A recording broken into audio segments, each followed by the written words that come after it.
Jorge Enrique Rojas Quiseno es hijo de una costurera y de un comisionista. Y está en la búsqueda de los conocimientos para una práctica médica más humana y más natural. En una de las cirugías que entraba como ayudante teníamos que amputarle el pie a una paciente y yo no veía máquina de anestesia. Entran unos dos orientales y hacen unos bloqueos con agujas. Y es así como empiezo a descubrir vacíos. Yo quería vivir con los indígenas y ver una cantidad de procesos terapéuticos que tampoco nunca me habían enseñado, con que podía manejar tanto con la fitoterapia, que son el uso de las plantas medicinales. Escribí un libro que se llama Las 100 enfermedades más frecuentes, pero a ese libro yo le tenía que poner el complemento terapéutico y escribo cómo hacer de la cocina una farmacia. Si la comida mala nos enferma, la comida buena nos alivia. Uno dice, sí se puede ejercer una medicina diferente. ¿Desde dónde?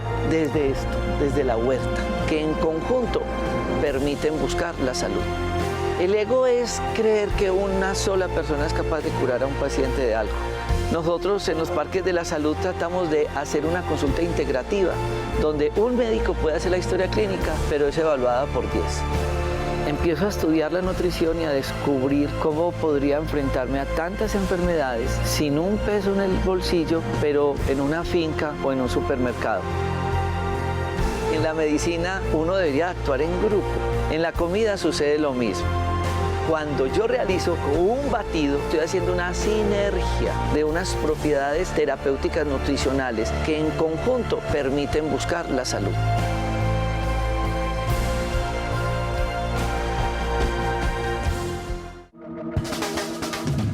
Discovery Home and Health presenta Tu cocina, tu medicina. ¿Sabías que la materia prima de muchos medicamentos puede encontrarse en la cocina de tu casa? Así es, ingredientes naturales como la sábila, el brócoli, guatila, la caléndula y miel, entre otros. Al ser combinados de manera óptima, se convierten en remedio para varias dolencias comunes, efectivos como la píldora o el jarabe, pero traídos desde el huerto. No es por nada que 400 años antes de Cristo, Hipócrates, considerado el padre de la medicina moderna, dijera: sea el alimento tu medicina y la medicina tu alimento. Acompáñanos en este maravilloso viaje alrededor de la medicina hecha en casa, descubriendo ingredientes, remedios, recetas y secretos para llevar una vida más saludable y natural.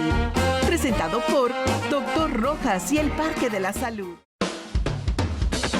Nuestra salud es lo más importante y valioso que tenemos. Durante 20 años hemos llevado mensajes de educación y conciencia a diferentes hogares para que paso a paso logremos tener mejores estilos de vida. Los invitamos que todos los días le aporten un grano de arena a su salud, sintonicen Conexión Vital y acompáñenos en nuestras redes sociales buscando Dr. Rojas. Muchas gracias por estar nuevamente con nosotros en una nueva edición de Conexión Vital, un programa de prevención y educación en salud. Recuerden que este programa no pretende reemplazar una consulta médica y queremos que todos ustedes cada día más conozcan nuestro cuerpo humano y las diferentes enfermedades. Eso que hemos escrito en nuestro libro Las 100 enfermedades más frecuentes, con el segundo libro Cómo hacer de la cocina una farmacia, que ya encuentran en todas las librerías de Colombia y en varios países. Sin lugar a dudas nos estamos enfrentando a otra de esas pandemias silenciosas que no se le están dando la suficiente importancia por falta de acompañamiento médico y diagnósticos oportunos, y es la enfermedad tiroidea. Muchas personas dicen: tengo tiroides de la que engorda, tengo tiroides de la que enflaca, tengo tiroides no sé qué, pero realmente no hemos ido más al fondo de lo que es realmente esto que está acá, pero que se integra con todo el cuerpo. Estoy compartiendo este espacio con el doctor Freddy Rosero Semanate. Él es médico, especialista en nutrición, especialista en estética, en medicina biológica o integrativa, en medicina funcional, todo ese concepto que tenemos que, o al que tenemos que llegar en nuestra práctica médica. Y hoy vamos a tener nuestro modelo, porque queremos que ustedes entiendan así de una manera muy didáctica el tema de la tiroides. Doctor Freddy, muchas gracias por estar con nosotros y bienvenido a Conexión Vital. Gracias, doctor, por la invitación. Un saludo para todos. Y muy importante el tema, un tema de consulta frecuente y diario para nuestros pacientes, para nuestras familias y muchas veces para nosotros como médicos o como para enfermeros, porque es una enfermedad de crecimiento progresivo con una incidencia cada vez peor y que tiende a aumentar con la edad y con ciertos factores como vamos a aprender en el programa que tienen que ver con la nutrición, con el estrés y con los ritmos circadianos. Entonces la idea es que ustedes puedan hoy conocer mucho mejor cómo es el funcionamiento de todo ese sistema glandular y hormonal que regula todas las funciones de nuestro cuerpo, que tienen que ver inclusive desde la respiración, desde la frecuencia cardíaca, desde el movimiento de los intestinos, la digestión, todos los procesos que tienen que ver con el aspecto metabólico y el aspecto funcional. Y no habló de la tiroides, habló del cuerpo entero. Porque es que nosotros no podemos seguir siendo tan puntuales en nuestra práctica médica. Ojo oftalmólogo y riñón nefrólogo. No, es que el cuerpo es todo esto. Tenemos que entender que esto que vemos acá lo podemos interpretar desde la clínica, pero también desde unas imágenes diagnósticas y algo tan importante, desde el laboratorio clínico. Entonces no es que se me caen las uñas y se me parten las uñas y se me cae el pelo y me engordé y entonces voy y compro una droguería, una pasta para la tiroides. ¿Para cuál? ¿Con qué cifras? ¿Cuánto pesa? ¿Qué pasa con el resto del cuerpo? Por eso quiero que veamos esta nota sobre laboratorio clínico y luego estemos con todos esos aprendizajes de nuestros batidos y recomendaciones nutricionales y cómo hemos tratado de transformar los nutrientes de la naturaleza en ese complemento ideal para tu salud, para que entremos en ese gran recorrido de la tiroides.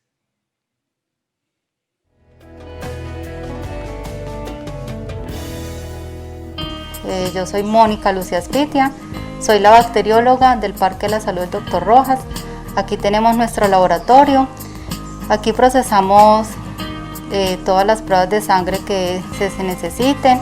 Los pacientes pasan por la consulta con los médicos y realizamos unos paquetes preventivos que hemos armado pensando en todos ustedes para que se hagan esos chequeos siquiera 2 veces al año. ¿Qué son esos paquetes preventivos? Esos paquetes preventivos tienen alrededor de unas 12, 14 pruebas.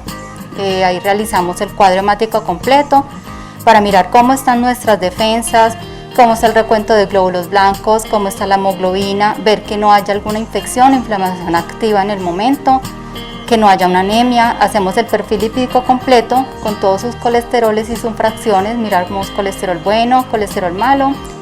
Medimos también los triglicéridos, miramos cómo está el nivel de azúcar en la sangre, que es la glucosa. Realizamos el BON, la creatinina, para mirar cómo están funcionando nuestros riñones, ácido úrico, parcial de orina, coprológico. También se realiza la TSH, que es una hormona, es una de las hormonas tiroideas. Y tenemos otro paquete que también, aparte de los exámenes que les mencioné, también contiene la vitamina B12 y la vitamina D, que en este momento es de suma importancia.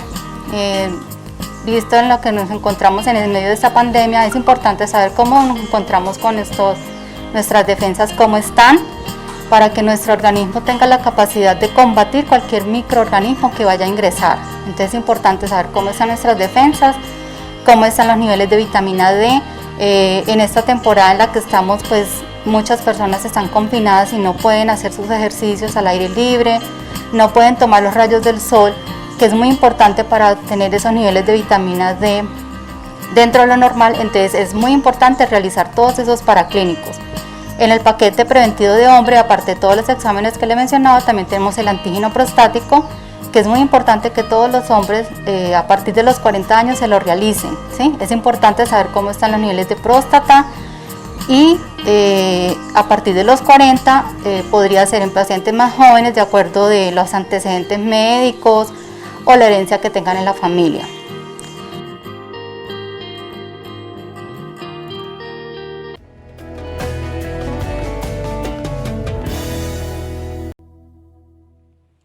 Muchos de ustedes se preguntarán, ¿dónde está la tiroides y cómo funciona? Yo les quiero contar una anécdota que pasó en los exámenes del ICFES en Colombia hace algunos años.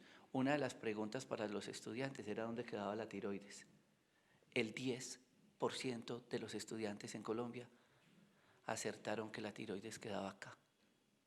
No conocemos el cuerpo humano, no conocemos para qué sirve cada órgano. Hablemos un poco de eso que nos enseñaron en la medicina, de la fisiología, de la anatomía, toda esa parte de nuestro cuerpo humano.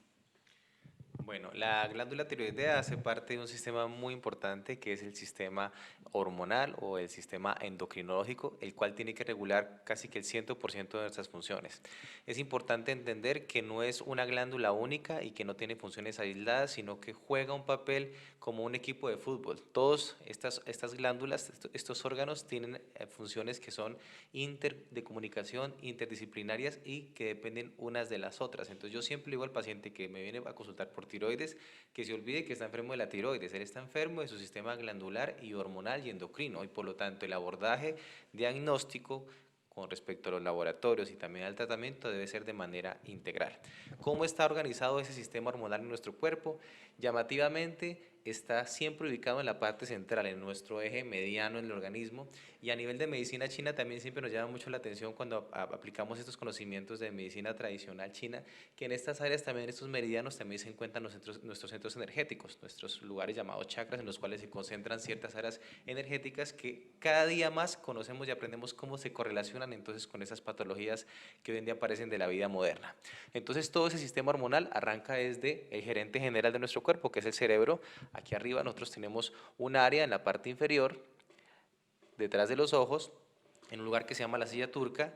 Ahí tenemos una estructura cerebral que es el hipotálamo, y debajo de él se desprende una especie de tetillita, una glandulita que es la primera glándula maestra, que es la hipófisis, en esta área, casi que es detrás de sus ojos. ¿Listo? En esta glándula es donde se van a secretar todas las estimulantes para que las demás hormonas se liberen de los diferentes órganos del cuerpo. La segunda glándula maestra se va a localizar en el cuello, aquí en los hombres por delante de este cartílago que la manzana de Adán que conocemos, que es el cartílago cricoides. Por debajo de él vamos a encontrar esa estructura que tiene forma como de una mariposa. ¿Ya? Una mariposita, ustedes la pueden ver aquí con sus dos alitas hacia un lado y hacia el otro. Esos son los lóbulos tiroideos y en el centro encontramos el istmo, y esta es la glándula tiroidea. Lo más lindo es que detrás de esta glándula hay 4 glandulitas que también se nos olvida muchas veces en diagnosticar, buscar, explorar y tratar, que son las glándulas paratiroideas, que tienen un funcionamiento muy importante con el aspecto óseo. Tienen que ver con osteoporosis, con daños óseos crónicos, con ciertos procesos de resorción e inflamación ósea, y a veces no lo tenemos en cuenta. Entonces, esta está en la parte posterior, están detrás. Son 4 glandulitas en forma de lentejitas que están detrás aquí de la glándula tiroidea. Son posteriores. Y ellas, aquí le adelanto algo, producen una sustancia que es la melatonina, que va a tener también que regular el funcionamiento tiroideo, porque antes creíamos que la melatonina solo era para el cerebro, que era para dormir, y hoy sabemos que en realidad es un potente antioxidante inmunomodulador que tiene efectos muy potentes a nivel de la glándula tiroidea. Y están acá, en la parte posterior. Si pudiéramos quitar el modelito de la glándula tiroidea, los encontraríamos acá atrás detrás. 4 glandulitas paratiroideas, ¿ok? Entonces ya tenemos, el cerebro le da las órdenes a la hipófisis, y la hipófisis le va a decir entonces a la glándula tiroidea que tiene que liberar su hormona tiroidea, la cual se va a liberar en todo el organismo. En ese orden descendente, miren que vamos a encontrar, si el doctor me ayuda, retiramos el corazón para poder observar mejor. Vamos a retirar nuestro hígado y el estómago. Ok. Y en esta parte, en la cavidad abdominal, vamos a encontrar 2 glándulas que son las glándulas del estrés, las glándulas que hoy en día más sufren por nuestro estilo de vida tan proinflamatorio y tan estresante, que son las glándulas suprarrenales, que están encima de nuestros 2 riñones. Las glándulas suprarrenales tienen un influjo y tienen una regulación que viene desde la glándula tiroidea y desde el cerebro, pero ojo, lo lindo del sistema endocrino es que las glándulas suprarrenales también controlan y modulan el funcionamiento tiroideo. Por eso, si yo me estreso demasiado, si tengo demasiado estrés, si trasnocho, si consumo excesivas cantidades de cafeína o sustancias tóxicas que puedan generar una mayor liberación de cortisol, que es una de las hormonas que producen estas glándulas, este cortisol puede afectar el funcionamiento tiroideo y generar ya sea un hipotiroidismo o un hipertiroidismo. Otra de las glándulas importantes que nosotros tenemos que siempre tener en cuenta, que tiene que ver con aspectos metabólicos y que está por delante de las glándulas suprarrenales, es nuestro famoso páncreas. El páncreas, que tiene funciones digestivas y funciones que también son de tipo hormonal, tiene que ver principalmente con la insulina, que es la que va a regular la conversión de los alimentos en forma de energía y el almacenaje de lo que no utilicemos en forma de grasa. Y finalmente en la parte inferior y pélvica ya encontraríamos las gónadas sexuales, que en el caso de los hombres encontraríamos los testículos y en las mujeres los ovarios, que todos en conjunto hacen parte entonces de este sistema endocrinológico. Esto hablando de medicina, digamos, alopática o general, pero nosotros en medicinas integrativas hoy consideramos un órgano más como un órgano endocrino, que es el sistema digestivo, el colon, el intestino delgado y el intestino grueso. De hecho, hemos encontrado que las hormonas que se producen en el cerebro, como la serotonina, se producen en mayor cantidad incluso a nivel del sistema digestivo como tal. Y este funcionamiento, ya sea regulado o no, del sistema digestivo puede afectar páncreas, glándulas suprarrenales, ovarios, testículos, tiroides y también a nivel cerebral. Entonces yo diría que el resumen general para que ustedes puedan entender en casa es de que uno no se enferma solo de esta glandulita, porque todas estas glándulas tienen un funcionamiento que es combinado, es extremadamente complejo, aún ni siquiera podemos comprender ni el 10% de cómo funciona nuestro organismo, pero sí sabemos es de que no podemos siempre tratar una glándula aislada porque todo en conjunto tiene una relación y tiene una causa y efecto. Y así como nuestro cuerpo es integral, pues es integral el universo, es integral todo para nuestra vida, sol, ejercicio, estaba hablando hasta ahora de la paratiroides tan importantes y calcio. Vamos a ver estas notas de nutrición, porque sin lugar a dudas la nutrición seguirá siendo esa base para nuestra vida. Vamos a ver cómo se transforman esos nutrientes para bien de nuestra salud y seguiremos hablando de la tiroides de esa manera integral y sistémica.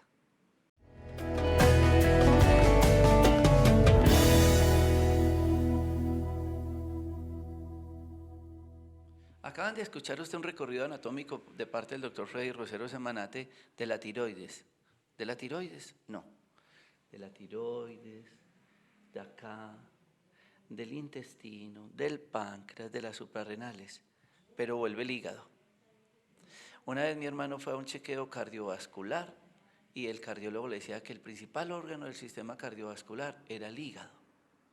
Y ahora mi pregunta para el doctor Freddy Rosero es, ¿y qué papel juega el hígado con la tiroides? ¿Por qué le estamos dando tanta importancia si todo el mundo dice tiroides, tiroides?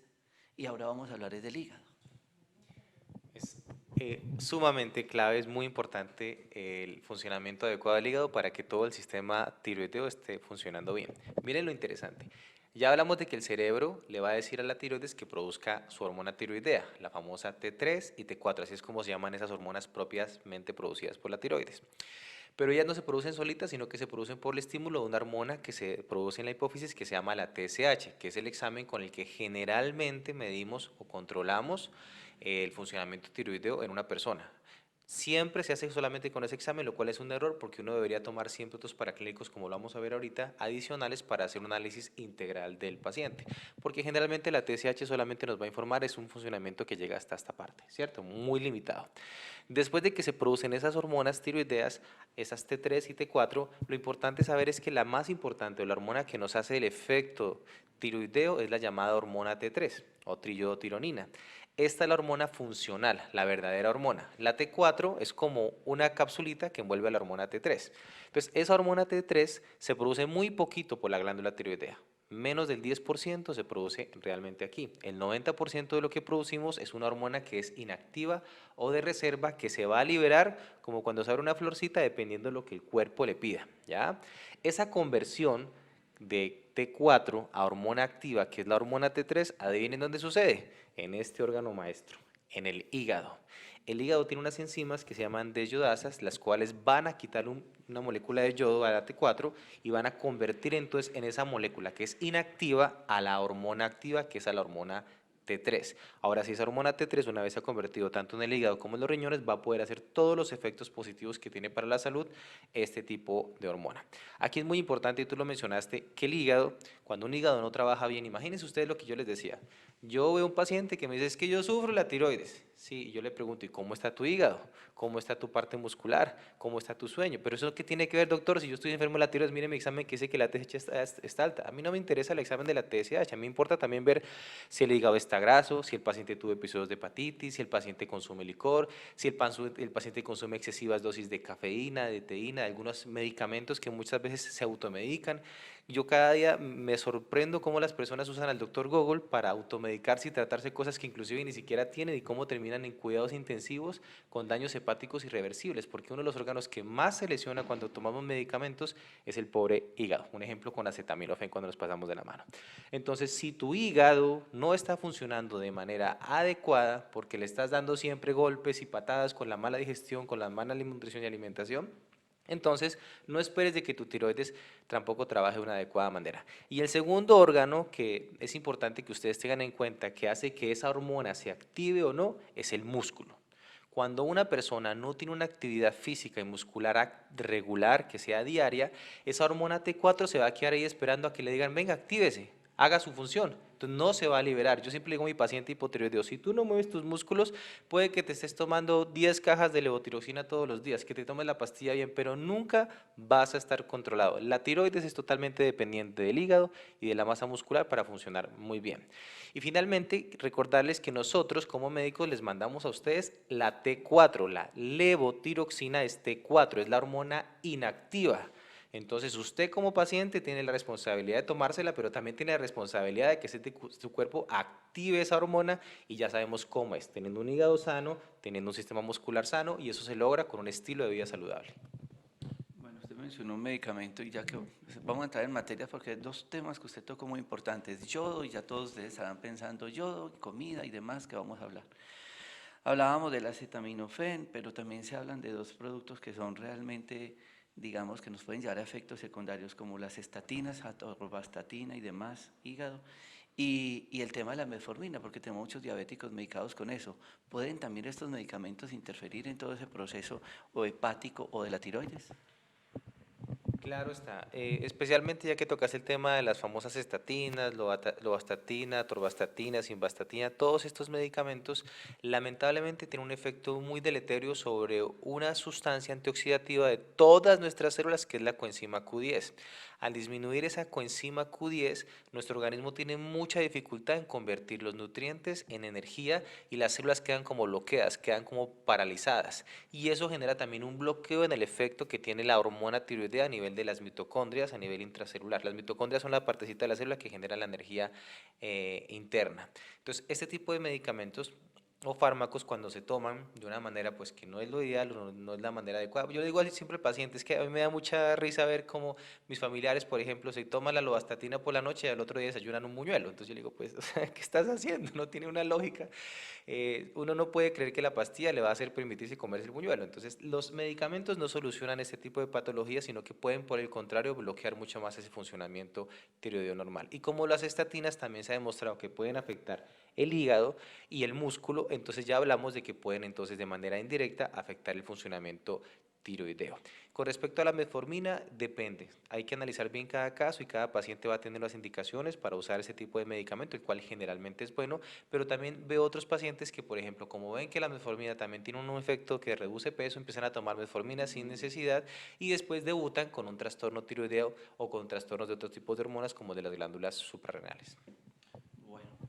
No, es que yo quiero bajar de peso, me voy a envolver en plástico y yodo. ¿Cómo es ese tema del yodo y la tiroides? ¿La tiroides necesita yodo? ¿El exceso de tiroides me puede afectar? ¿Qué es el tema de, por ejemplo, algunos alimentos que usted nos habla del brócoli, cuándo es bueno, cómo me lo debo consumir, cómo transformar lo que me pueda servir? ¿Qué papel juega el yodo en la tiroides? Bueno, esta glandulita, la glándula tiroides, requiere este mineral, el yodo, para poder meterlo dentro de las glándulas, dentro de las hormonas tiroideas. La T4 y la T3 están compuestas de yodo. La T4 con 4 moleculitas de yodo y la T3 con 3 moléculas de yodo. Entonces diríamos, ¿el yodo es importante? Sí. ¿Es necesario? Sí. Hasta 1980, hablando de Colombia, la principal causa de tener hipotiroidismo era la disminución o la falta de yodo en la dieta. A raíz de eso es que a nivel mundial se implementó agregarle a la sal yodo para poder entonces prevenir el bocio que antes vemos o el coto, que veíamos muchas personas que sufrían de esas bolas gigantescas aquí en la tiroides, que era que ya se agrandaba por la falta de yodo. Bueno, eso ha cambiado. Y tenemos nosotros los médicos que ser conscientes de que la situación después de la yodación de la sal y después de que los alimentos industrializados usan cantidades realmente excesivas de sal para salar los alimentos, genera que nuestro consumo y nuestra carga de yodo hoy en día sea excesivamente alta. Es decir, en Colombia nosotros somos el país del mundo que más cantidad de yodo se consume en todo el planeta Tierra. El exceso y la falta siempre nos van a dar problemas. El exceso de yodo va a hacer de que la glándula tenga un efecto inflamatorio, que se conoce como efecto de Jones-Bachet-Daoud, en el cual la glándula va a decir no quiero más yodo y se va a bloquear y no va a permitir entonces la entrada de yodo, haciendo que no se produzcan bien las hormonas. Y en segundo lugar, el exceso de yodo está relacionado con un proceso de autoinmunidad. A mayor cantidad de yodo, más se va a concentrar en la tiroides y el sistema inmune va a decir, venga, ¿por qué hay tanto yodo allí? ¿Qué sucede? Y va a empezar a atacar la glándula tiroidea. Siendo hoy en día, doctor Rojas, la principal causa de hipotiroidismo en Colombia, el exceso de yodo. Bueno, vamos a ver estos componentes nutricionales porque a eso vamos a entrar en materia, porque una de las especialidades del doctor Freddy Rosero es la nutrición. Y ustedes dirán, entonces, ¿qué como? Lo verde, lo azul, lo verde, ¿no? Y todas esas inquietudes, como nosotros desde la huerta, así como van a ver estos batidos y todas las preparaciones que hacemos para nuestros productos, también lo podemos encontrar desde la huerta para mejorar nuestra tiroides. Ya regresamos.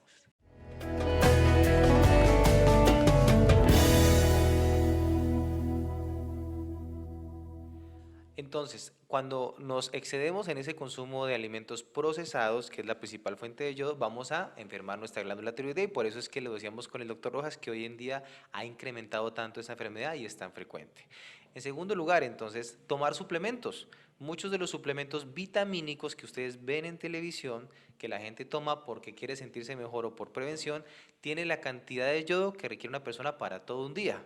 Es decir, usted no tendrá que comer ningún otro alimento, ninguna otra cantidad de yodo en sal ni ninguna otra sustancia porque ya esa cantidad de yodo que son 150 microgramos ya la tiene una tabletica.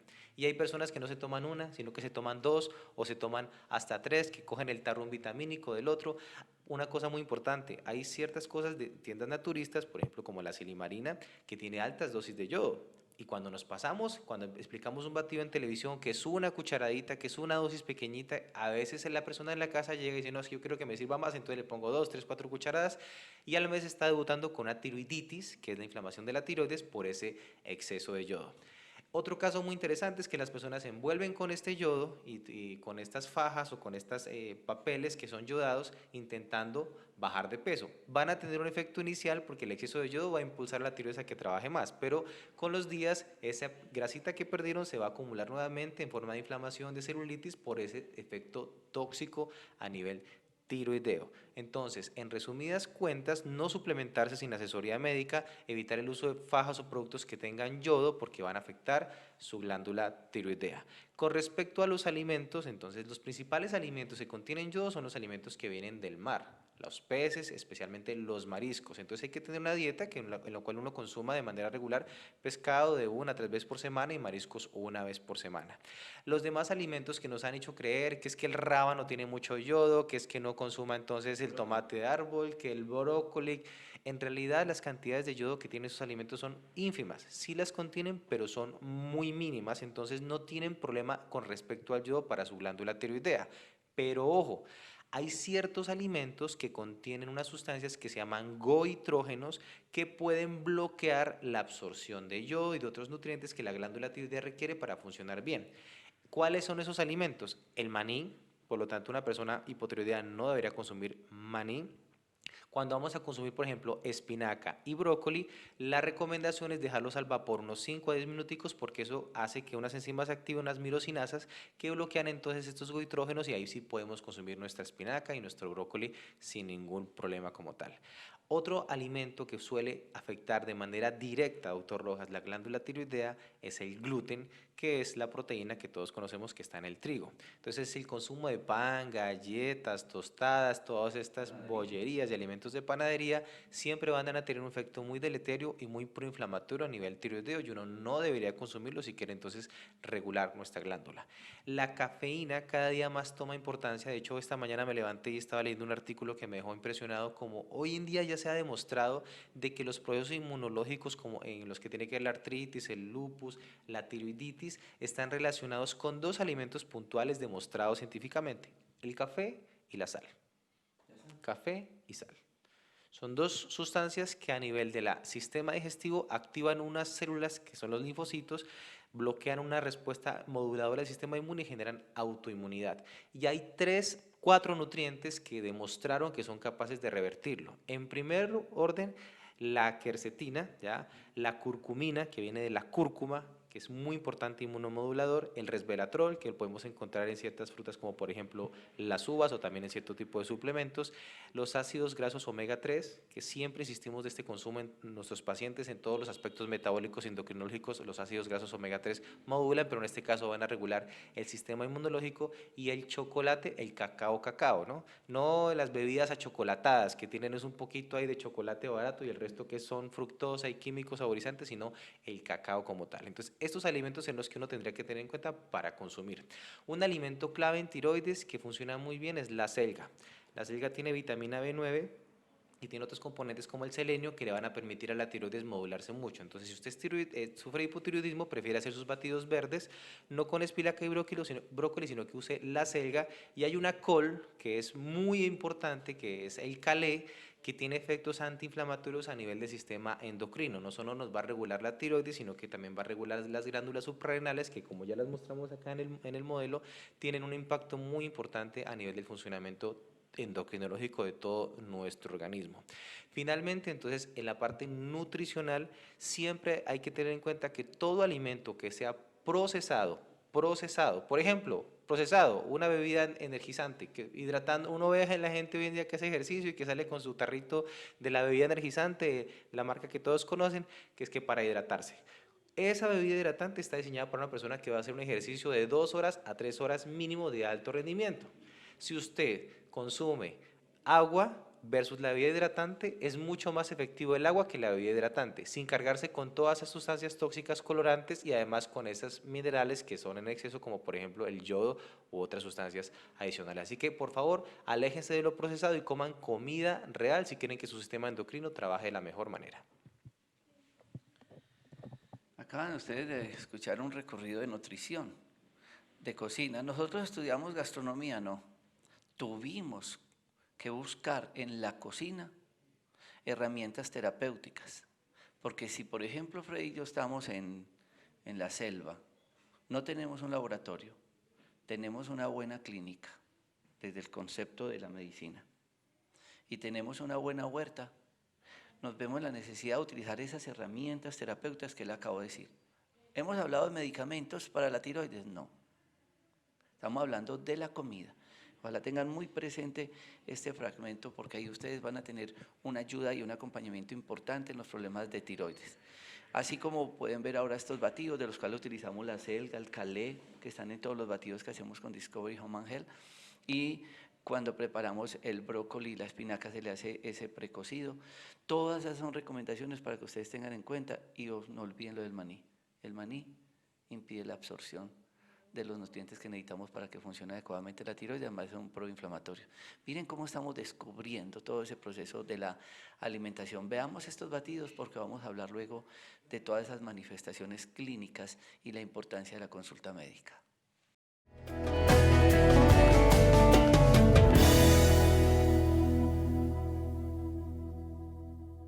Muchos de ustedes estarán confundidos y pensando, ¿será que yo tengo un problema de tiroides? Mi papá tenía tiroides y mi tía.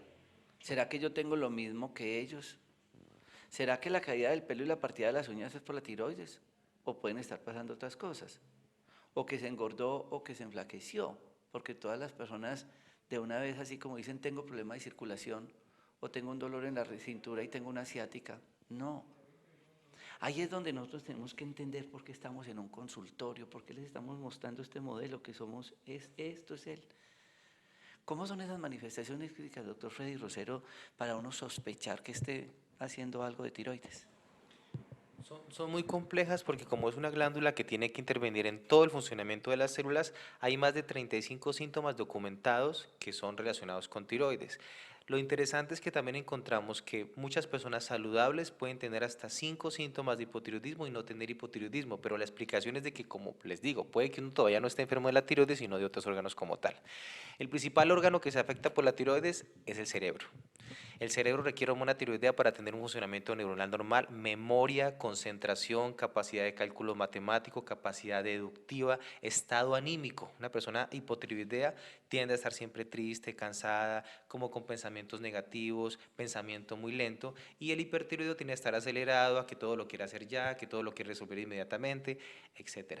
Los ojos también se han visto afectados, disminución a veces progresiva de la agudeza visual, también de la agudeza auditiva. Se ha documentado casos de personas que tienen alteraciones del gusto cuando tienen alteración a nivel tiroideo. A nivel pulmonar puede haber disminución de la insuflación de los pulmones con sensación de fatiga, cansancio, ahogo. El corazón puede latir más lento, entonces un síntoma es de que uno está constantemente con el corazón bradicárdico o lento como tal.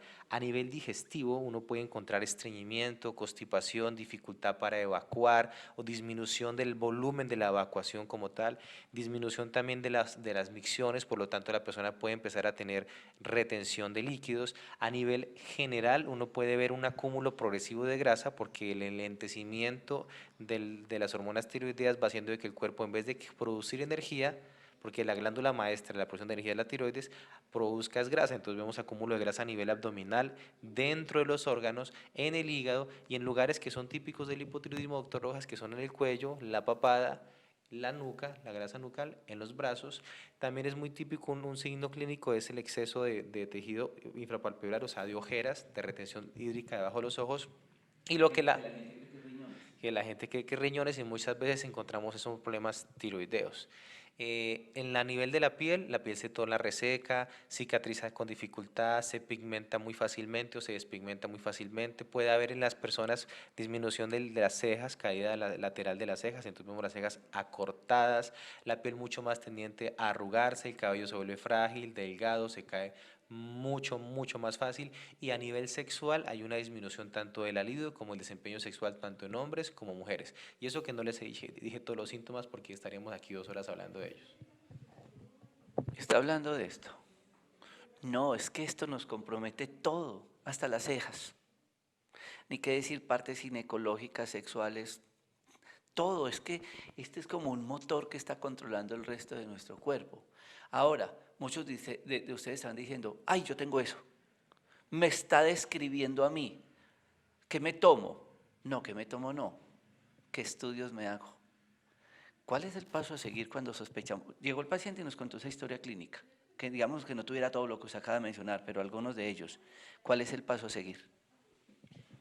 Siempre la consulta clínica es un buen examen físico, ver muy bien el paciente, tocarlo, los médicos, yo no sé por qué ya no tocan a los pacientes, examinar muy bien la glándula tiroidea. Usted no se imagina la cantidad de bocios o de aumentos del tamaño tiroideo o de nódulos que yo encuentro en mi consulta de pacientes que han venido hace 15 días con otro médico y ni siquiera les tocó el cuello.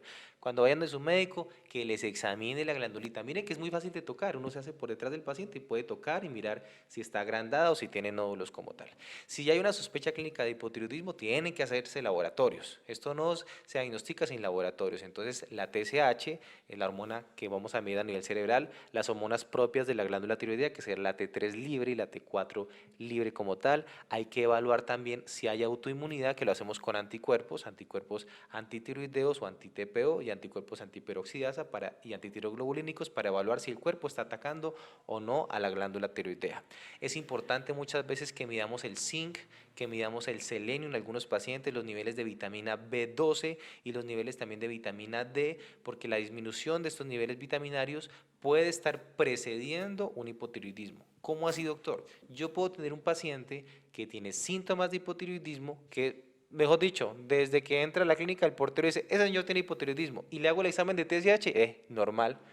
Sí, normal hoy, pero usted mídasela dentro de 6, 7, 8 meses y ya sí, ahora sí estás hipotiroideo. Entonces uno no puede esperar a que el carro se le dañe la llanta para hacer la reparación. Uno tiene que prever eso. Entonces, si yo encuentro en mi paciente que sus niveles vitaminarios de las cosas que nutren la glándula tiroidea están bajos, yo sé que ese paciente va a llegar a un hipotiroidismo. Y qué bonito esto, miren, la medicina predictiva y preventiva y funcional, en la cual nosotros vamos a actuar antes de que ya haya un daño. Porque una vez que hay un daño, o una vez que muchas veces ya arrancamos con la famosa levotiroxina, desmontarla va a ser un proceso mucho más complejo. Dentro de esa evaluación y según cada paciente, vamos a medir la función hepática, TGO, TGP, GTT, vamos a también evaluar muy bien otras funciones a nivel metabólico como el perfil de colesterol, de triglicéridos, la glicemia. Qué relación tan importante que hay, miren, entre el páncreas y la tiroides, porque muchos pacientes hipotiroideos terminan siendo diabéticos y viceversa como tal. Y cuando el paciente, por ejemplo, es un paciente que tiene un cuadro de estrés crónico severo, podemos también inclusive medir el funcionamiento de las glándulas suprarrenales para evaluar entonces cómo está la hormona de cortisol. En pocas palabras, dependiendo de lo que el médico encuentre, por eso esto es medicina, esto no está escrito en una hoja pues y hay un mapa de qué es lo que hay que hacer y que todo el mundo haga lo mismo, porque entonces ¿para qué los médicos? Con el doctor Google lo haríamos todo.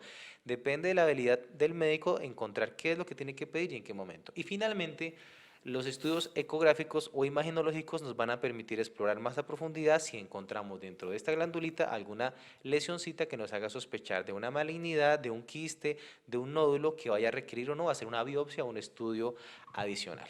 Por lo tanto, no es solamente una consulta tan básica, sino que hay que entrar a profundidad mucho más con esos pacientes. Yo tengo pacientes que son hipotiroideos hace 10 años y nunca se han hecho una ecografía de tiroides. Jamás. Nunca se han hecho una evaluación a nivel hepática, no saben cómo está su glucosa, te digo, por Dios santo. Entonces, no es solución para hacer el hipotiroidismo tomar levotiroxina, eso es una pequeñísima parte nomás del tratamiento médico de estos pacientes, porque también te lo digo, mi doc, el 90% de los pacientes hipotiroideos en Colombia que reciben tratamiento no se sienten bien. Toman su pastilla, pero siguen sintiendo los mismos síntomas de hipotiroidismo. Eso ya te dice mucho. Y eso indica que necesita una consulta porque no es únicamente medir TSH, que es lo que nos muestra el sistema de salud nuestro, sino hacer todos esos perfiles de funcionamiento del cuerpo de laboratorio para uno poder realmente definir si es que le falta vitamina D o vitamina B12 o selenio u otros elementos para que el cuerpo funcione adecuadamente. Este tema va a generar muchísimas preguntas. Yo quiero que tengan muy presente el teléfono del doctor Freddy Rosero para que los acompañe en todas esas interrogantes y además que puedan asistir a esa consulta médica. ¿Y el teléfono es cuál, doctor Freddy?